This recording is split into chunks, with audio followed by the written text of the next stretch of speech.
Hi. எங்கள் ஊர் திருவிழாவுக்கு எல்லா வருஷமுமே நான் மாவிளக்கு எடுப்பேன். ஆனால் மேரேஜுக்கு அப்புறமா லாஸ்ட்டு 2 இயர்ஸாக என்னால் எடுக்க முடியல. இந்த வருஷம் எடுத்தேன், ரொம்பவே ஹாப்பியாக இருந்துச்சு. மாவிளக்கு எனக்கு பண்ண தெரியாதுங்கிறதுனால அம்மாவே செஞ்சு தந்துட்டாங்க. 2 மாவிளக்கு பண்ணி தந்துருந்தாங்க. ஒன்று வீட்டில் உள்ள பூஜை ரூமில் வைக்கிறதுக்கும், இன்னொன்று நான் கோவிலுக்கு எடுத்துகிட்டு போகிறதுக்கும் செஞ்சுருந்தோம். எங்கள் ஊரில் எல்லாருமே மாவிளக்கில் அரளிப்பூ மொட்டு வச்சு இந்த மாதிரி டெக்கரேட் பண்ணுவாங்க.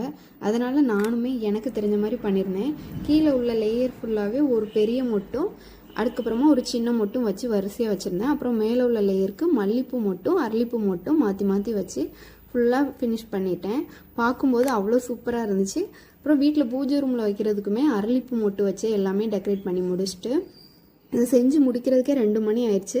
அப்புறமா தூங்கிட்டு 3 மணிக்கு எழுந்துச்சு குளிச்சு கிளம்பி வீட்லேயும் பூஜை ரூமில் விளக்கு எல்லாமே ஏற்றி வச்சுட்டு கோவிலுக்கு எடுத்துகிட்டு போகிறதையும் வீட்டில் உள்ள மாவிளக்குமே ஏற்றி சாமி கும்பிட்டுட்டு கோவிலுக்கு எடுத்துகிட்டு போயிருந்தோம். கோவிலுக்கு போயிட்டு வந்து இருக்கிற மாவிளக்கு எல்லாமே ரிலேட்டிவ்ஸ்க்கு ஷேர் பண்ணி கொடுத்துட்டோம்.